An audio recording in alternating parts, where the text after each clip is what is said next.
Hello, everyone. Sharonda Williams, pay your weight. Oh, Um, I watch your YouTube show. That's good. I watch your Thank you. That means so much coming for you. That's awesome. And now I'm scared. I had like a whole midlife crisis after watching this film because it talks about differentiating your passion versus what your purpose is in life.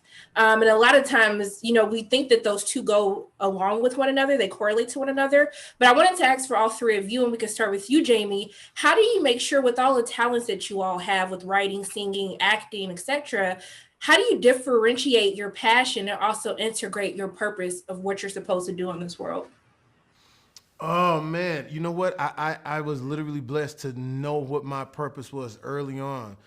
5 years old, sitting in front of a boxed television that my grandmother had at a nursery school that was given to us by the government. But as I watched variety shows, Tom Jones or Captain and Tennille or Sammy Davis Jr. or all those variety shows in Sanford and Son. I mean, just all of these different shows. So I knew then what my purpose was. Now, whether I landed on that, you never know. But I will say this: you don't have to give up. You don't have to give up. I mean, Morgan Freeman been old since we known him. You know what I'm saying? I don't know if that. Morgan Freeman got discovered at 82 years old. We can do this. Morgan Freeman, seven deadly sins now: jealousy, envy, sloth, Ronnie, Bobby, Ricky, Mike. You can do it. Don't give up. honestly, it's weird because like you're catching me on like my second career. I was definitely more one of those wayward young people who didn't honestly think didn't know if I was good at anything.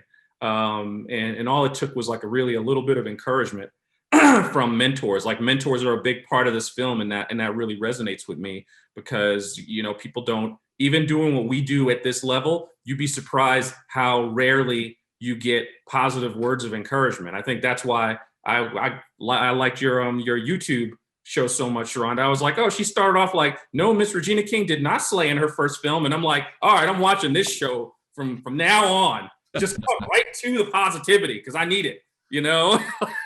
So, just a little bit of encouragement can really fuel you quite a long time. And I spent 17 years as a journalist, and was just writing creatively for fun. And it just took a couple of people saying, this thing you're doing for fun, you should take it a little bit more seriously. So I think a character that resonates other than Joe in the film so strongly with me is Dez the barber, because when I create, I was a character I dreamed up, and it was like this idea of, when I was a kid, I thought I was going to be a firefighter.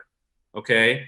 And I didn't know where life was going to take me, but this idea that you could find yourself someplace unexpected and find just as much joy and satisfaction in that career and that life as that person who feels like they were born to do that thing from the day they were born.